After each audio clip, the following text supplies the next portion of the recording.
Good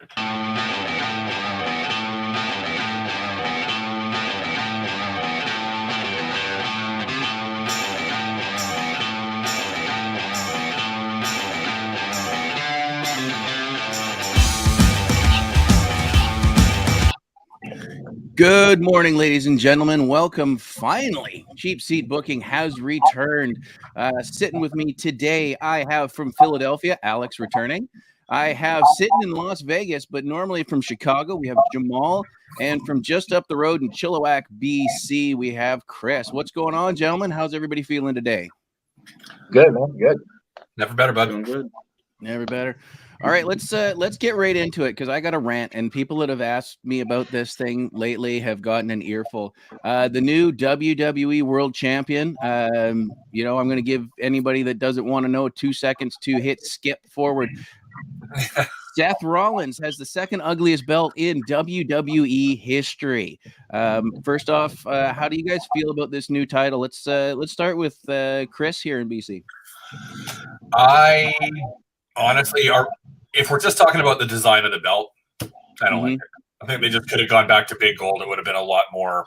I mean, if they were trying to appeal to those of us who feel nostalgic about the belt, that would have been an easier way to go. It would have kind of stuck with history without all this other unnecessary crap thrown into it. And honestly, the entire point of the belt to me is unnecessary. Reigns has been going around carrying 2 belts, and it's been proven in the past, it's been done in the past, whereby someone has 2 belts, they can compete for 1, and they could still make him look like an unbeatable monster, having him drop 1 belt and then just carry the other one on forever. Right? I just didn't see the point. It's always going to be looked at as like what the Intercontinental belt is supposed to be. So I just don't see the point. What about you, Jamal? So I didn't get a chance to see Night Champions, but I already know the finishes. The spoilers already read that to try to catch up what's going on. I mean, I had no problem with Seth winning. I figured he was going to win. It made sense, but I think we're all on the same page. When we're from that younger generation, you love that big gold design originally. That's just a nostalgia thing, but I get why they did the whole redesign. They're all about branding, the WWE logo, yada, yada. We know why they did it, but it definitely doesn't. It doesn't hit like it used to. And with the whole Roman thing, I don't know if they're going to combine his 2 titles at some point, but him just walking around with 2 titles at this point is kind of ridiculous. But I mean, it is what it is, though. But I mean, I had no problem. Seth winning is cool, but I missed that big gold design. Yep. Alex? I just feel like they did the whole like meme of the slapping of the logo on the belt of just like, we took this old nostalgic title and we put our brand, like you said, Jamal, on it, and that's it. Like it looks just like another cookie cutter belt that they made out of something that we love. And it's I don't know. The thing that really ticked me off was that they're trying to play it off that it's not, a complete rip-off, like Michael Cole is saying, like, there's all these symbols on the title plates that mean this and mean that. I'm like, no, you took something and you stole it and you put, your little brand on it. And just like Chris said, it's going to be the secondary title anyway. Like Seth Rollins got it because he needs. I mean, I don't think he needs it, but he's going to be the one that's going to actually carry the company, and then Roman's going to be the new Brock Lesnar, showing up and defending it when he wants to defend it. Interesting point there. Yeah, it definitely seems like they're writing Roman to be a little less than. I definitely agree with combining the belts. I don't like it. He doesn't need it. Let's just do what they did years ago when Triple H took the 2 off of Jericho, and it's like, okay, now we just have 1. Same for the tag titles. Like, for the love of God, can we just stop that? Like, they look terrible too. Like, make me new tag team title belts, please. I'm done with the pennies. I'm done with the nickels. Make me something pretty. They're tag team title belts. Like they are important belts, and they just look like, I don't know, terrible. Did you see Sammy last night when he came out and he had them both on? Stacked, proper stacked. Covered in belt. It was like, that looked ridiculous. Yeah. I mean, I think just have them drop one of them. Right? And then you could have one on one brand, one on the other, and actually have a couple of runs, and then do the whole night of champions thing, champ versus champ again, like it was intended to be.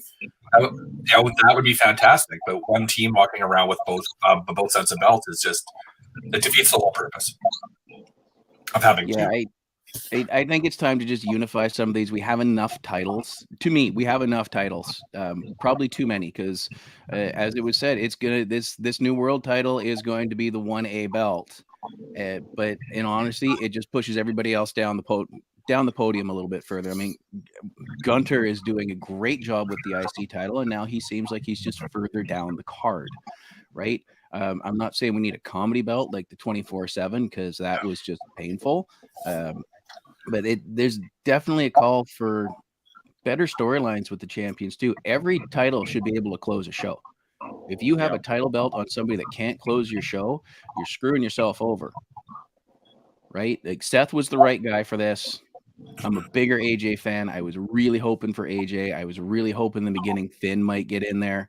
But I mean, they got a group of about a half dozen guys, including Kevin Owens and Sami Zayn, that could carry the face of the company moniker and enrich a title.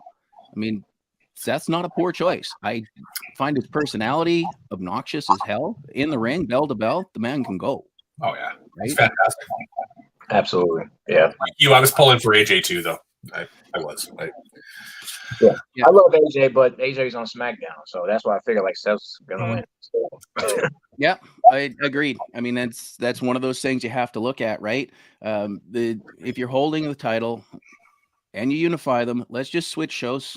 I mean, you don't have to be on every show. It creates a sense of urgency for that show to have their top guy be the next one to challenge, whether it's for the tag titles or whether it's for, the world title or the, hate the name, universal title, whatever it is. Create that sense of urgency. It's like, well, we haven't had the champ here in 4 months, so we got this guy over here that's hungry, that wants his shot. It's going to be interesting to see what happens as we sort of get out of what has been laid out before the merger and into stuff that is fresh since the merger. I don't know. I don't want to see a shit ton of belts like the UFC. I don't want to see a shit ton of belts. Well, actually, even like they have now. That's just me. I think too many titles it creates lazy booking. Like, nobody has a storyline to get invested. Thoughts?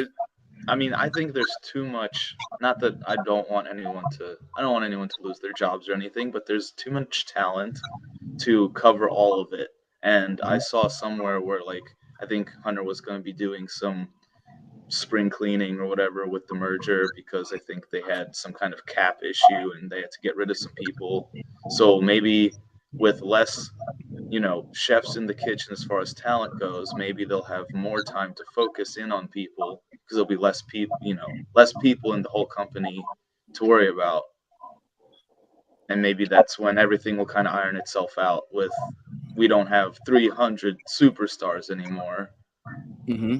We can focus on 50 or 100 or whatever and make those guys really shine versus trying to just squeeze 300 people into 3 shows or whatever. Right. It's very reminiscent of late stage WCW as well. Jamal, thoughts on that? Yeah, it's definitely a lot of talent, but at the same time, I think it's kind of like a double-edged sword too. It's like you do have so much talent, but even if you look last year for Forbidden Door, AEW had those number of injuries, where it's like, damn, we got some top guys down here. Like, we need to reshuffle some things. So that's why I think it's also nice to have that extra talent too when things, because we all know injuries happen as part of the game.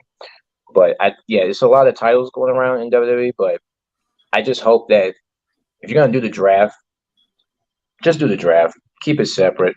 SmackDown tag titles, Raw tag titles, keep them separate so that way it gives more opportunities for other guys that's usually lower on the card, so that way they can focus on that show. So that when a crossover does happen, it does actually feel like a big deal. Like, oh wait, Seth Joe, what's going on? It's Survivor Series. What's going on? It's WrestleMania season. Why are they here? Make sure they're there for a purpose too. But we'll see how that goes. Yeah, I mean, the injury buffer is interesting because that's where you get guys that can really, really step up, right? It creates a vacuum somewhere on the card where somebody that may not get the chance gets the chance. I mean, there was a vacuum in the card in WCW, and Booker T stepped into it and just never ever looked back. There was a vacuum in the card as The Rock and Austin were on their way out at 20, and then we had Shawn returns, Eddie steps up, Benoit steps up, Angle steps up, and that vacuum is filled by somebody that is going to give us that what we need.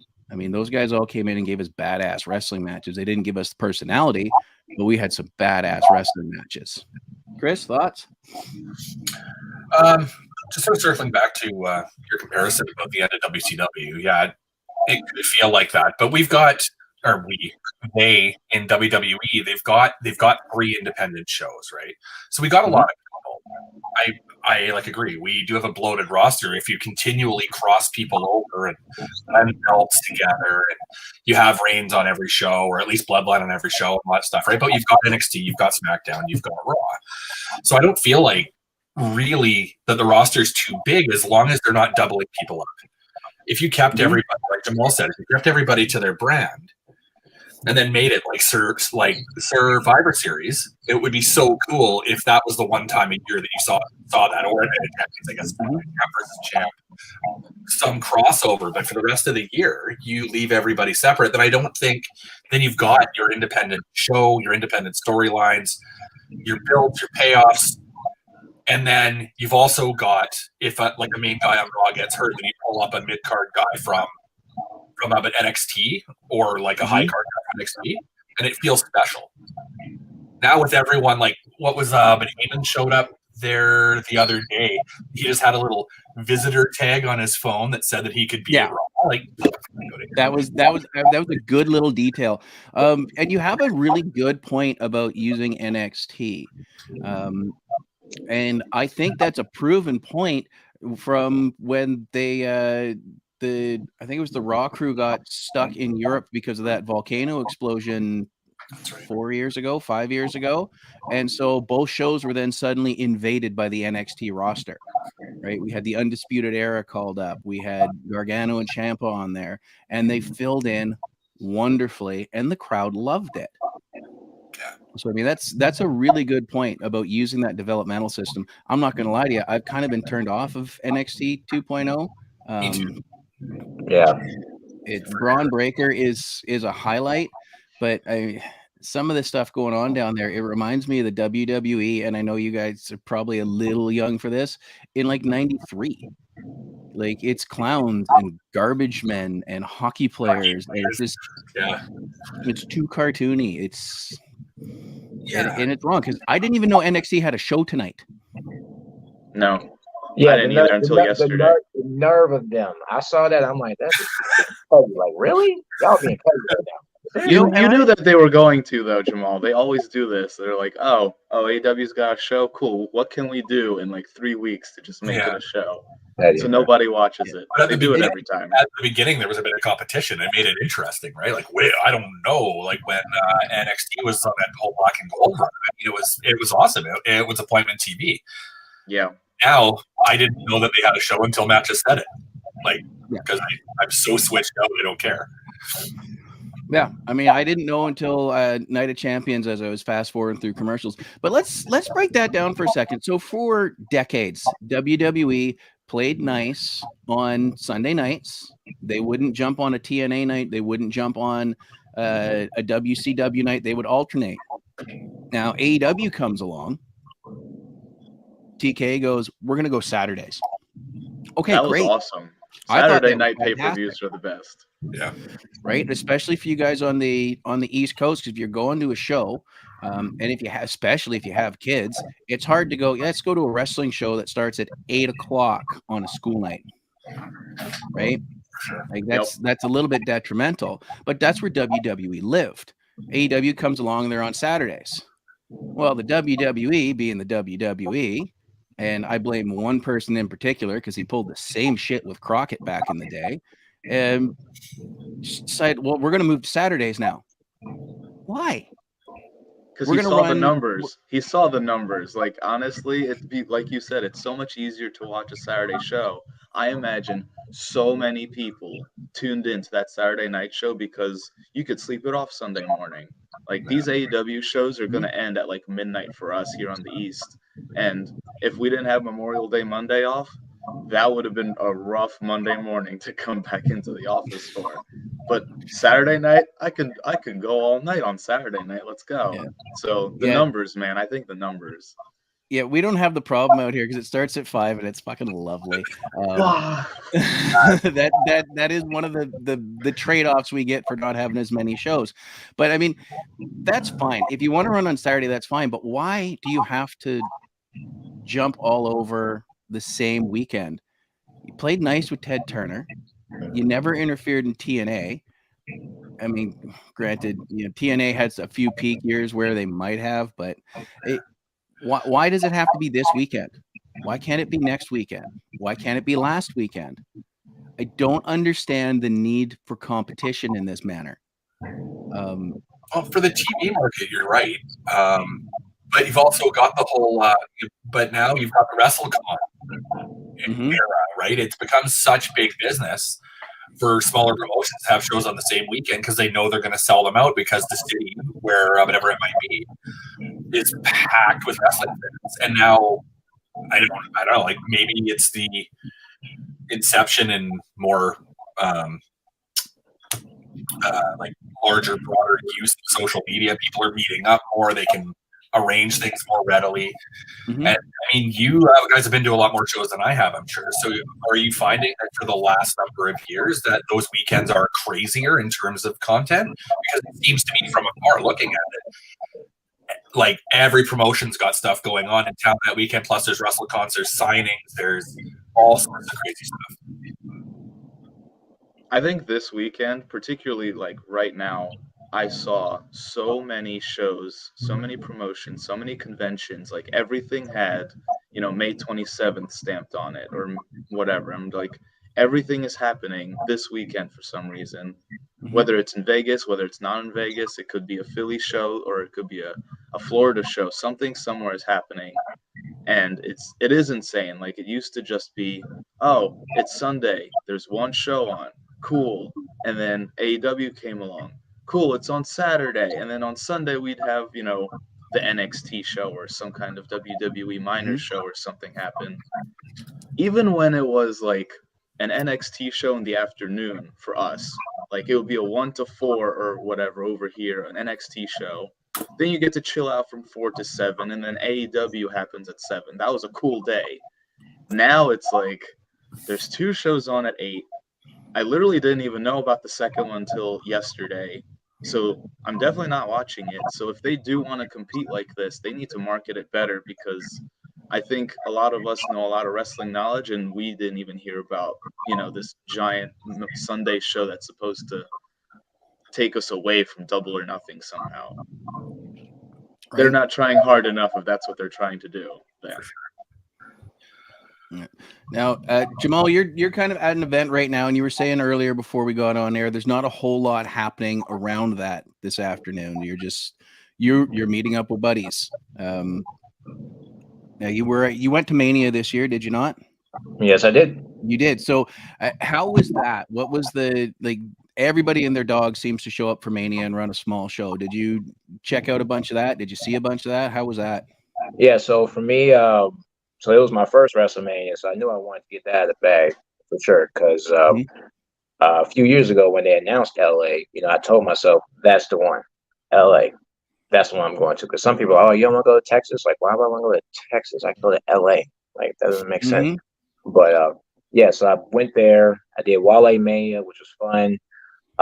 Went to Supercard of Honor, so that was cool. Yeah, it's so busy. Catching up with familiar faces from the cruise, indie shows, WrestleCon, Mania is now 2 nights, which I have no problem with. But yeah, it was just a lot going on for sure. Because even with Ring of Honor, everybody's like, "Oh, well, Tony Khan, AEW, they own Ring of Honor." I'm like, yeah, but they ran. I mean, they ran Friday, like kind of against SmackDown. But I mean, I'm okay with that. But when they want to go head to head on like a pay-per-view like this weekend, I'm like, you got NXT and Double or Nothing. And I saw that like 2 weeks ago. I saw that advertised and I saw that date. And I'm looking at the time. I'm like, y'all just can't let them have their moment. Y'all just gotta be petty. Like I guess they didn't learn. I guess they still didn't learn their lesson when they wanted to run NXT on Wednesdays. But I guess they still didn't learn their lesson. So No, they're stubborn like that. Yeah, Triple H just there is some sort of mentality of the Monday Night Wars internally for WWE created some really good content. It also created some hot fucking garbage. Like, let's be honest, there is some stuff going on both sides of the Monday Night War. We remember the really, really good stuff. We don't remember the 90 minutes of crap that preceded it. Now, I know I've said this to Alex before. I don't know if I've said this to Jamal. Do you guys know that there was no Monday Night War in Canada? Because our sports station had both rights. So it was Monday Night Raw, and you had to wait 2 days to see WCW Nitro. Really? Yeah. So it was Raw Monday, and Wednesday night you had to wait unless you got the US feed. You had to wait 2 days to see Nitro. So we had to actually pay. It was like an extra $30 a month for a satellite provider to get TNT. Yeah. Which a friend of mine next door to me did. So I got to watch Nitro on Mondays, and I had checked out of Raw by that point. I didn't like I hated the Attitude Era, honestly. It took me a long time to circle back after and watch it all again and be like, oh, okay, it was pretty good. But I was sort of forced into picking sides, and I landed squarely on the WCW side of things at that point. Yeah, I could not watch it on Mondays unless you bought this extra gross package and a satellite dish back then. Yeah. Now I haven't been to Mania in years. Jamal is saying, why do I want to go to Texas? That was my first WrestleMania, and it was the same thing. Buddies and I watched 16, and we said we should go next year. And then months later, we had forgotten about it. And my one buddy goes, I got us 3 WrestleMania tickets. I went, well, fuck, I guess we're going to Texas. So we flew down to Texas for you. and that was arguably the best one ever, though. So and saw 17. Yeah, arguably it is. Next year it pops up. My buddy's like, well, it's in Toronto. Like, we went to Texas. Why can't we just do a weekend? I'm like, okay, I guess we're going to 18. And then the third and final straw after that, it was a day trip down to Seattle. So I'm like, oh, well, fuck. The most money I spent cumulatively was on the beer, because that was like $15 a glass. It was ridiculous. Wow. But I got to see the 3 in a row. But Jamal was saying, why do I want to go to Texas? I'm like, yeah, you don't. Well, compared to LA, Texas, LA, absolutely. It's LA. I mean, it's LA. Yeah, it is LA. I mean, we the fam and I spent the weekend in LA before the last cruise. Picked up our friend Sarah there, who was on a business trip, and weekended around. We would find out a couple days later that the band We Are Wasted was actually playing a show not far from where we were staying. They're like, oh, you should have come to the show. I'm like, we didn't know you had it. Yeah. But we should have, and we regretted it. But I mean, that's when I went, the first one I went to, there was no side shows. You had access. It was on the grounds of the Astrodome, so it's just that was all you had. You had access, and you'd sort of mill around the building. There was not a ton of indie shows. So I'm really considering hitting Philly next year, just to see the sideshow around it, right? Like, this is a massive upgrade since 2001. Like Jamal was saying, you have different companies running. You have everybody and their dog that has ever put on a pair of tights wrestling somewhere in the city. Yep. You have signage all over the place. When we went to 35 in New York, there was actually this like block party across the street, and it was at this bar or whatever, and we didn't even know. And we're like, well, it's a bar. We have time to kill before WrestleMania starts. Let's go. And we show up to this bar, and it's just filled with Bullet Club members. And we're like, what did we just find? What is this?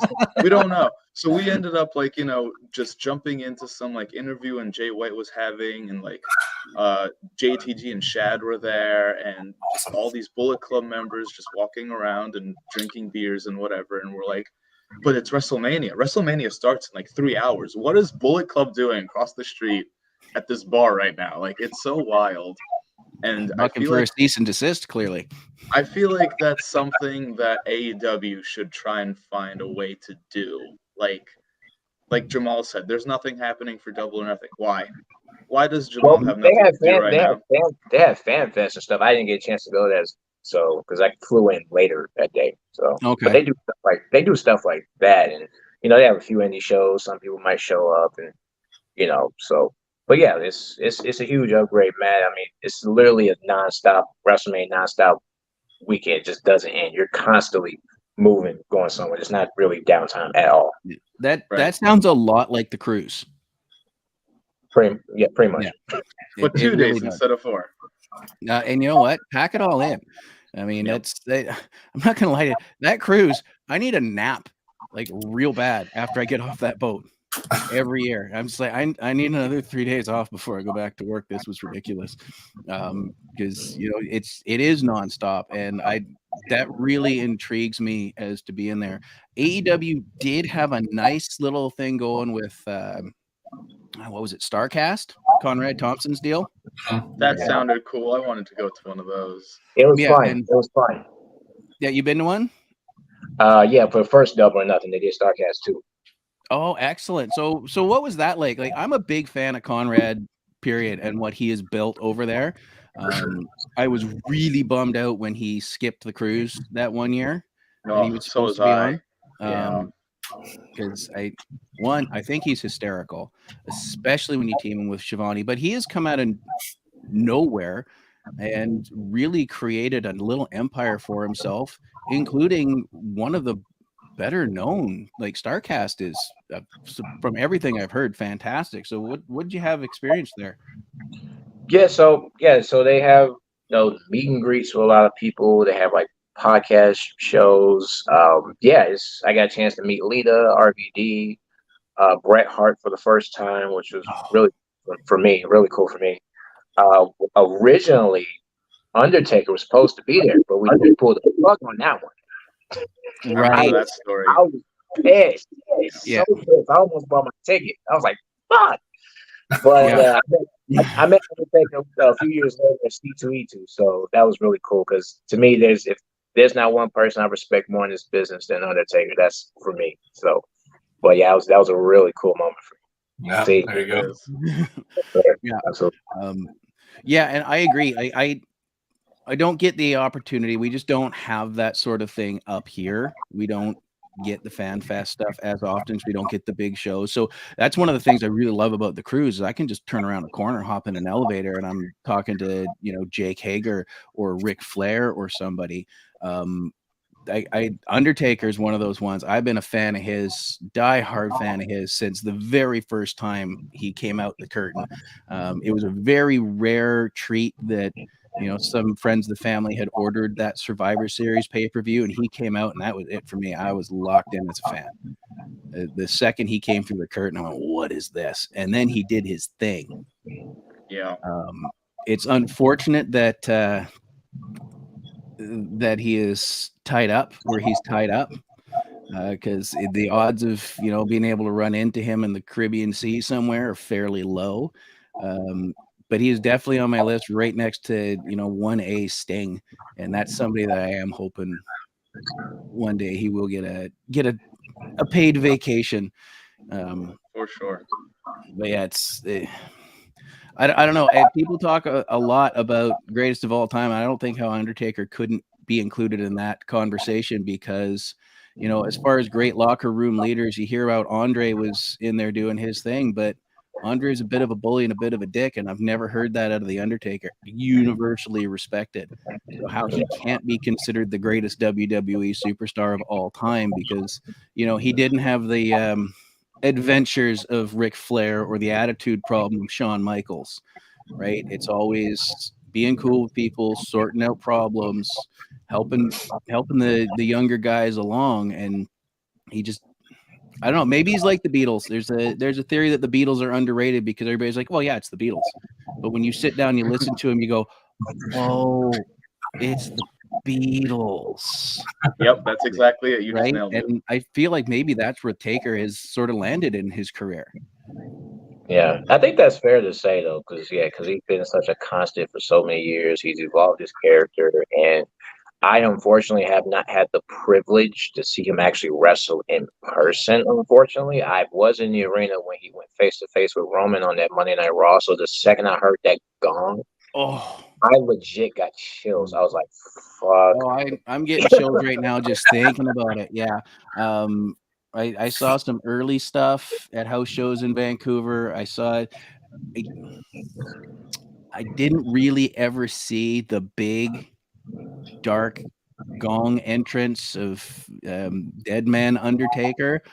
Most of my big entrances for him were like I was there when Limp Bizkit played him out. I saw the Biker Undertaker, and let me tell you, from the cheap seats in Houston, he opened that throttle up and right down that aisle, he was gone. I mean, I haven't seen the light show. I've been there for the gong going off and all that, and it's chills and the AC gets cranked up, but the house shows didn't have the lights and the pyro and everything to it. So that's one thing about his that I have missed. What about you two, Chris, Alex? Any Undertaker? Go ahead, Alex. Yeah. So I went out to, I think it was SmackDown 900, and he was supposed to be there. And so I bought those tickets, and he walked out. I don't think he wrestled, but he made an appearance, but it did, all the pomp and circumstance, the gong, the fire, the pyro, everything. We had like seats that were right at, like, we saw the ramp just directly in front of us, so we just saw him walk right past us. It was fantastic. We actually also got tickets to one of his like One Dead Man shows. Oh, So we saw him at like this really small, intimate stage in Philadelphia where like we fit in maybe 200 people in there, and it was such a cool show of just like Undertaker stories that he wasn't able to tell anybody for 30 years, and we're just like, cool. Now we get to go down memory lane with you through your eyes and like live through all the weird shenanigans that you had to go through as a celebrity in the mid 90s and all those weird wrestling fans back then. So that was a great show. If you guys can go to the One Dead Man show, I definitely would recommend that. They had that WrestleMania weekend. I didn't get a chance to go WrestleMania weekend, but I definitely gotta go to one of those, man. Just love hearing stories. Just listen to them. Oh, I just saw a commercial for that. I just saw a commercial for that the other day. I was going to ask if you guys had seen that, because that sort of thing, sort of like with the advent of YouTube. Probably when I first discovered how to use YouTube, that was one of the biggest things ever. Was watching shoot interviews, and like that would be just fantastic. Like you said, Matt, he's been such an influence for so many years, for so many guys, and through so many eras, like through so many like WWE resets, and he's been like a prominent figure and all of that. Anyway. Yeah, I mean, when you look at it, in his first year in the WWE, and let's not pretend that he's only been a WWE guy. Sure, he had, he was with Heyman and WCW and all that, but in his first year, he's wrestling Hulk Hogan. In his last match, he's wrestling AJ Styles, and he wrestled everybody and their dog in between. Granted, there's a couple of highlights we're missing. Everybody wanted to see Undertaker Sting. I really would have enjoyed seeing a longer promo or longer feud with Chris Jericho. I think Chris could have made some absolutely fantastic interviews out of that. But I mean, how do you argue the man's career going, well, okay, yeah, he missed a couple of guys, but he got everybody else. Right. And some guys' major career highlight was I wrestled The Undertaker on pay-per-view. Right. That was it. That was the benchmark right there. Have you wrestled The Undertaker?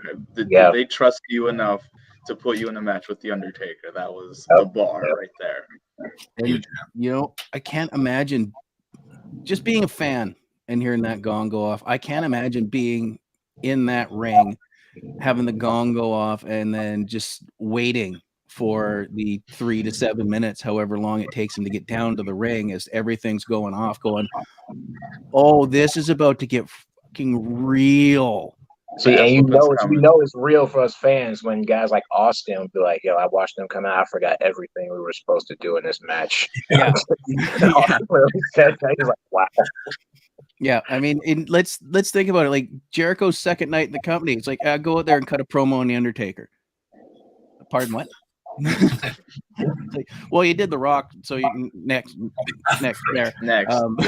Just, well, okay, I was wrestling Juventud a week ago, but cool. And then like Jamal said, like guys sitting in the ring is like, oh, especially later in his career, is like, oh, I'm 6 again. I'm watching this icon come down the ring. And it's like, and he said he wanted to work with me. What am I doing? And or even if it's just one of those poor local guys they brought in just to highlight him. And it's like, oh, he's got the big match coming up, but this week he's going to beat up these two guys. And it's like, I'm getting paid nothing for this, but if I do nothing else in my wrestling career, if I leave this building and I never put on tights again, I'm on the WWE network getting choke slammed and tombstone by the Undertaker. I take that as a badge of honor. I'd be like, you know what? Yes, you know absolutely. I will pay you to do this. Yeah, we should all be so lucky to be able to enter a career like that, right? Yeah. I mean, not everybody's going to be Hall of Fame worthy, but at some point, if you can type your name into the network and it shows you and the Undertaker, that's a big deal. That's a screensaver. I'm a bookmark that on every device I have. Like, watch this. Well, and you got to make everybody else watch it too. Oh, absolutely. You whip those things out like baby pictures. Hey, check this out. Right? What do you want to have for dinner? You know, it's funny that you mentioned it. I did wrestle the Undertaker one time. Absolutely. Absolutely. There's no ifs, ands, or but about it. And we've just from being on the cruise and being able to, sit down, have a drink or have a chat with these random guys. I think every one of them would say, yeah, got in the ring once with Undertaker and I could be, okay, I'm done. I'm good. This might be the high watermark of my career and I'm okay with it. Right. It's obviously you'd like a longer promo. You'd like to get a win. You'd like to be on TV, but for some of them, it's just not going to happen. So having that, I can't even imagine just staring down the barrel of that entrance. And speaking of which, let's also nod that he's one of the toughest dudes out there, because not only did he climb that Hell in the Cell with Foley with a broken foot, he got lit on fire before Elimination Chamber one year. Oh yeah. During, right? It was during his entrance. His entrance, yeah. And twice he stepped into fireballs. And then does he go to the back? No, he hops in the pod, pours water on himself, and then gets chopped in the chest and does his title match, sitting there sizzling. That's a bad motherfucker. There's no other way to say it. Sam Jackson can hand the wallet over. Yep. That's a bad motherfucker. Yeah. All right. Jeff Hardy got blowed up and Jeff Hardy ran away. Right. I never forget Taker's words after that match. We told Vince, he was like, I don't know where he is, but you better fire that pyro guy. You better not have me find him. Yep. And I've heard Bruce Pritchard tell that same story. It's like we had that guy out of the building because Taker sent word, I'm gonna kill him. If I see him, I'm gonna kill him. And that's he deserved it. Well, yeah. And as the guy that made that mistake, can you imagine the absolute terror of I just lit one of their biggest stars on fire twice. Here's my resignation. That's me. Like, I'm done, bro. Yeah. You can mail me my check. I'm out. See ya. Like, out the door, and the fact, he's out there and he's pissed. Yeah, I'm going directly to the airport. There's the hotel can mail me my shit. I'm going directly to the airport. So that's I mean, Taker. I'm sure there's a lot of meat on the bone for that. So with about 20 minutes left, let's turn to the next big event, shall we? Jamal, you're down there, Double or Nothing. What are you looking forward to most as far as the card tonight? Definitely Anarchy in the Arena. That's one major one for sure, because it's chaos. You know where they're going to end up. Mm-hmm. Definitely looking forward to Jericho, Adam Cole. I think that's going to be a really good one. So definitely looking forward to that and see how that goes. And then Tony Storm, Jamie Hayter. I don't see him having a bad match at all. Those girls are great. So those are the ones I'm really looking forward to. Yeah, I'm going to agree on that. Storm and Hayter. I think these two they're making names for themselves, and these two could be very, very big if they stay healthy and keep their head screwed on straight. God knows what goes on backstage, because there's been some mysteries over the years, and thankfully through books and podcasts and shoot interviews, we're sort of getting cleared up. It's like, oh well, this person didn't go anything bigger because they had a shit attitude backstage. They wouldn't work with anybody. They couldn't be on time. Hayter and Storm, like, they are young. They can bring prestige to the title, and I'm really, really enjoy both of their work. Now, the Anarchy in the Arena, I guess they're doing that at the Raiders Stadium. No, they're at the T-Mobile Arena. Are they at the T-Mobile? Mm-hmm. So I'm interested to see how that goes, because they used to do it in the football stadium in Jacksonville. They'd go across the street from Daly's place. Yeah, I was actually at that Double or Nothing at Jacksonville, and they let the fans back, so that was fun. Oh yeah? Yeah, that was fun. That must have been fun to be in a large crowd again for that. It was no better feeling. Like I said before, besides 2020, I've been to every Double or Nothing. My friends were debating about going to that one in Jacksonville. We're like, well, I mean, it's Jacksonville, Florida. I mean, I don't know what's there to be too excited about in Jacksonville, but when they announced that it'll be like their first show back with like a full crowd, we were like, we gotta go, man. Like it's time. We've been locked away in the house for too long. It's like let's just go. And it was a good show. We had so much fun. And then I saw Sting wrestle for the first time in person. I was like, holy hell! I'm like, this is great. Like, this is so cool. Oh God, yeah. I mean, I got to see Sting in Seattle back in January. I saw him wrestle once at WCW New Blood Rising. It was a quick squash match, and it was just one of the worst pay-per-views in recorded history too. But we can get into that later on. Chris, are you gonna partake in Double or Nothing today? I'm ordering it. I am. I was really, really torn. I was thinking, really, should I get both? Because like I said, I'm probably going to get the Crockett Cup next weekend too. But yes, I am going to get it. I am going to get it, and I'm always stoked to see FTR. Always stoked to see FTR. And I mean, Lethal and Jarrett are totally like, I don't know. It's funny that they're still doing exactly the same thing as they did in TNA together, and I still love it. Yeah, it's great. It's great. They're awesome. They're funny. They're poignant. They don't get outside of themselves too much. But for my money, FTR is still the best tag team going. I mean, with apologies to the Usos for some reason, but I love FTR. I love them. So I'm really, really excited to see what those four can do together, because they're all so tight. Like, they're all so good at what they do, right? It'll be interesting to see if Orange Cassidy can get out of that battle royal too. With his belt. I mean, he's been opening every show, and he's really good. I actually, I'm really surprised by him. When AEW first kind of started up, and Orange was in there, and I would watch him. He was one of those ones that, I mean, at the beginning I would watch all the way through, but then subsequently I would skip his matches sometimes because I didn't, same shtick. And I listened to a lot of Cornette, and I think he kind of got into my head a bit, honestly. But lately he's been opening every show, and he's awesome. Like, he's really, really good. He but hits his points, and how the hell he can drop kick a guy with his hands in his pockets.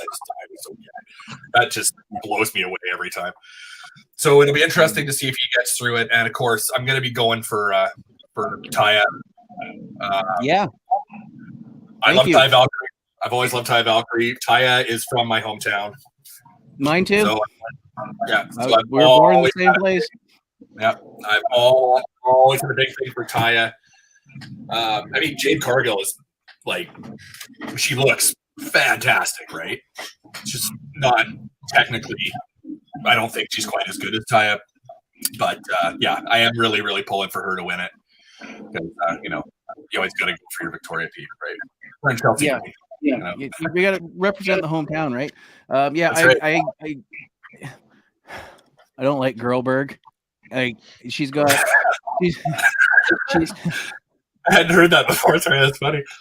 She's like a Lego set you get at McDonald's. All the pieces are there. She just hasn't put them together yet, and it's just like, yeah, I'm pulling for Taya. Jade has all the pieces. It's not landing with me. It's not put together as properly for me. Get into that later, but yeah, go Taya. Alex, I know you're not as looking forward to the Jericho match this week. What are you looking forward to? I mean, I'm so excited for the obvious main event, Fatal 4-Way. Like, to me, on paper, this Fatal 4-Way looks to be, like we talked earlier, Matt, like the greatest Fatal 4-Way potential ever. Like, you look at these 4 guys putting on a match and they're in the same match, this is going to burn the entire barn down. It's going to be fantastic, I think. I'm also interested in the Battle Royal because of all the Orange Cassidy things. Like, he's defending his title how I think every title should be defended. Like, if you're a champion and you're on the show and you have a match, defend your title. Like, that's what you're there for. You are the champion. Prove it. Prove to me why you're the champion. And Orange Cassidy has showed that, the way they're booking him. Every single week he shows up with, 1 hand, 2 hands, no hands, and defends his title every week against somebody that's actually, worthy every week. Most of the matches you see on Dynamite, you're like, all right, I can see who's going to win this one. But the OC ones, you're like, he could lose this week because he defends it every single week. He could lose this week. And I feel like that's something we need more of just like a random title defense somewhere of like, oh, the title's on the line because, it's a wrestling show and that's what we do here. That's fantastic. So I'm actually excited to see him potentially lose it to somebody just out of the blue and give them a shot of running with the belt and have them defend it every week. Of, somebody random, Kip Sabian, put the belt on him and see what happens. Well, let me pause you for just so the challengers listed so far: Jay White, Juice Robinson, Keith Lee, Dustin Rhodes, Ricky Starks, Brian Cage, Swerve Strickland. We got Penta and Ray, Kip Sabian, Trent, Chuck Taylor, Tony Nese, Ari Daivari, Big Bill, Lee Moriarty, Commander Bandito, the Butcher, and the Blade. So there's a bunch of names in there that could take that belt. Like half of them, I could see half of them take it, be a champion, run with it. Like, obviously it's not going to probably be like a tag guy. They're not going to probably take him away from their tag person or whatever, but just put it on Bandito or something and take him to the moon or something. Like something completely out of left field. Give us something fresh. Give us something new. But at the same time, though, Chris, if OC comes out of it, I'll believe it too, because he has survived everything so far. So I wouldn't be shocked if he won it somehow using his scrappy mentality all the time. Yeah. I didn't get Orange Cassidy when AEW first started at all. I had heard about, as Chris said, Cornette and My Little Dog Pockets. I'm like, okay. And he didn't do much for a long time. He would come in, he would do his taunt thing, and I was like, somebody needs to take his head clean off doing this. And we're starting to see that a little more. And we're starting to see, Orange dip, duck, dive, and dodge his way through a match. I think the big thing that's working for him is not only just that he can do a lot of stuff with his hands in his pockets, and it looks super impressive. He sells like Ricky Morton. You believe he's dead. You believe he's just had the shit beat out of him, and he's getting better and better at it. Orange has nothing but upside. And Jamal does a hell of an Orange Cassidy impression too. There it is.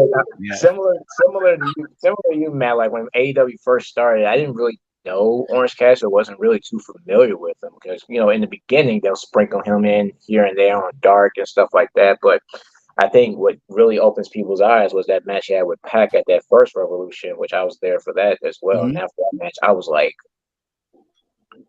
I'm in. Like, I get it. I get it now. Yeah. And, his stuff with Jericho that he did, I think the most impressive part to me was they did like a Jay and Silent Bob thing where it's like, yeah, cool. Yeah. Silent Bob doesn't do much until the last act of the movie. Then all of a sudden, Silent Bob just drops like a 3-paragraph monologue explaining life. And that's what OC did in that debate all of a sudden. And it's like, oh, that was so good. Oh, and he still sprinkles that in every once in a while. And it's just like, okay, there it is. That sort of, okay. So there's something back there, and he's grown on me probably more than anybody else in AEW, because I just didn't get it. I try not to shit on wrestlers a lot unless they've really proven themselves to be not worth it. I like to say for a long time before I'd really decide, hasn't landed for me yet. And Orange didn't land for me right away. But when he did, I'm all in. Absolutely love it. I was so for like the slow burn that they were doing with him at the beginning. Like I saw that they were like, this he will do something eventually, but we're gonna make you wait for it. And I'm like, that's fine. I will wait, because whatever it is, it's gonna be phenomenal or whatever. And then there was that one promo, I think he was like, if I can do all this without even trying, imagine what I can do if I actually start trying. He's gonna try. Oh my god. Yeah, he's gonna try. I was like, oh my god, let's buckle up, because OC is gonna try. Yeah, it's like, uh-oh. Yeah, and he stumbled onto a great angle for it. It was whatever he was doing beforehand, he stumbled onto a gimmick that he could probably ride out for life. And what I really appreciated was he stuck in that gimmick his entire time on the cruise. He stayed right there. I mean, it's an easy gimmick to stick to. It is. It's just mellow. It's just cool. Doesn't say much. You know, a lot easier to stick to than when MJF was on the cruise and stuck to his gimmick and was just an absolute prick to everybody for 3 days. Which, you know, good for them both. They're sticking to kayfabe. Kayfabe is not dead. You know what? For like 10 people, it's not dead. Yeah, and they're working for it. It's so let me see here. Personally, I mean, we covered the Taya thing. I'm talking the tag match that Chris is excited for. I'm excited to see what Mark Briscoe does coming out of this. This could be a big career gear change for him, and as to how they're going to book him and where they're going to go out of this for him. Because I mean, he's probably the most sympathetic person in wrestling this year, and he's very, very talented. I felt very lucky to have finally seen the Briscoes live on the cruise, especially when I look back at the beginning of this year, and like the Briscoes are one of my favorite tag teams. Chris, you and I discussed these when I was doing this podcast one-on-one, that I would have loved to seen the Usos and the Briscoes. By God. Oh, right? Man. Just take the leash off the Usos and let's just see these guys go. Take my money. Yeah, absolutely. Absolutely. I mean, that tag match the rest of my life. That'd be fine. Yeah. And so Mark, you know, with this, you know, career crossroads that he's going through, this could be a really big day for him as to what he's going to do coming out of this and how he's going to be treated by AEW. And I'm really excited to see it. I would like to see him step up. He's got everything he needs. From a lot of what I've heard is he was really the I don't want to say the Shawn Michaels of the team, but maybe more the Matt Hardy or the Scott Hall of the team, where he's got the mind for it as well as the ability. It was, you know, maybe Jay had a little bit more of the charisma for it, and that, you know, got Jay his world title. So yeah, it's a big day for the Briscoes. That fatal 4-way, it doesn't have the star power, but it has 4 guys that are hungry to prove that they deserve to close every show that they are on, and that you can just plug and play these guys into the main event, which I think is important, and have them go, oh, so-and-so is the world champion, but here comes Jungle Boy, and we know what he can do. Right? It's not an it's your ass moment where their music hits, but you know, one, they can put the belt on this guy. They can close the show with this guy. They can rely on this guy to come in. It's like a Moxley situation with he's in and out of the title picture, but if he comes out and you're holding the world title, it's a threat that you might not be packing that particular carry-on. Right. And I think Moxley is probably the guy AEW has for that right now. To a lesser degree, Jericho, but we're all very well aware that Jericho's in his 50s and doesn't need the belt. He's not gonna help or hurt it. He's gonna help whoever he's got, but we know he's not gonna be around forever. Hopefully, the Crews will be, but Jericho won't. But I think there's somebody coming out of this fatal four-way that could really make an impact as to this is our guy we're going with, whether or not they win or lose. But this very much could be one of these all-time classic fatal four-ways. And when I was talking with Alex separately on this, I told him to go back and watch The Undertaker versus Booker T versus Eddie Guerrero versus JBL, because that was one of the better fatal four-ways ever, especially when Eddie realized that he was the last one standing with The Undertaker and went, oh, fuck. Oh, yeah, what else are you going to do? And there was a couple of points in that match where it happened, and it was just like the way it was sold, it was perfect. And then what do you think closes the show tonight, guys? Is it going to be the title, or is it going to be Anarchy in the Arena? World title. Yeah, world title. They're gonna put the Anarchy in the Arena, I think, somewhere in the middle there, of like, I don't know, just keep everybody engaged, and then we'll have something to cool us off a little bit. But it's gonna be world title, and they're not gonna back to back the Anarchy in the Arena with the world title picture. That's gonna be a very intense, like 45 minutes for everybody in that building or whatever to just scream their skulls off for 2 matches straight. Yeah. Would you bookend the pay-per-view with these 2 matches? Start with one, finish with the other. No, because the Anarchy in the Arena match to start the show would already exhaust people, I think. Like, it's 8 guys going all out for probably a long time. So whatever comes on as the second match, people are going to be getting, the refill of the beer and the popcorn and everything. You don't want to do that on a pay-per-view. I think probably Battle Royal is going to start it. Yeah. Maybe. Because OC is open every show. Have him open the show. Yeah. It's solid point. It's the comfort of, it's Sunday night. You know what that means. Orange Cassidy's theme music hits. Do it. Chris, Jamal, what do you guys think? World title closed the match. Fortunately, that prick MJF retained somehow. Yeah, I think maybe the Battle Royal, or maybe even start off hot with the ladder match. Oh, interesting. The ladder match. Chris? That's exactly what I was going to say. I said you got to start off. I think that you're going to start off with the ladder match. We're going to see Luchasaurus flex his muscles, and Cage walks away the winner. I think it's going to be awesome. Oh, and yeah, and I think they're going to finish off with the championship match. I think for sure.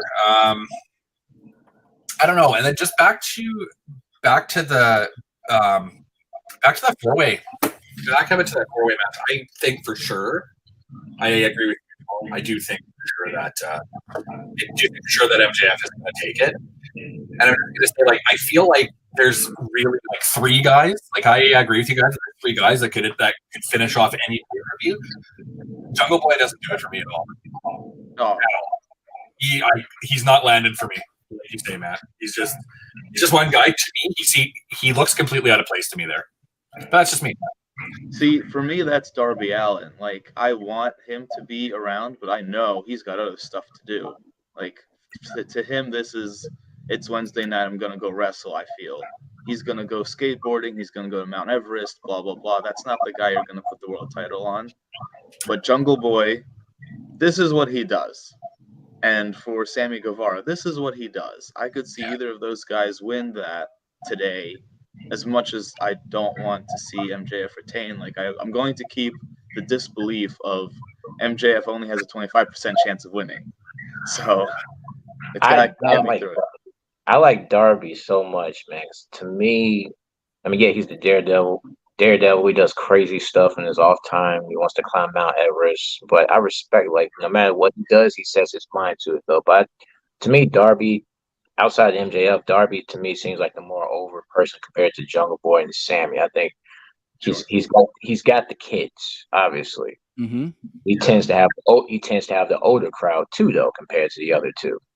To me, I think those are like two key components. I can see Darby being a world champion one day. I know everybody don't like the fact that he's smaller in his size, but I think if you tell the right story at the right time and have him take him out the right person, I think it'd be a cool moment. Mm-hmm. But that's not yet, unfortunately. Yeah, I don't think they're gonna pull it off at MJF tonight.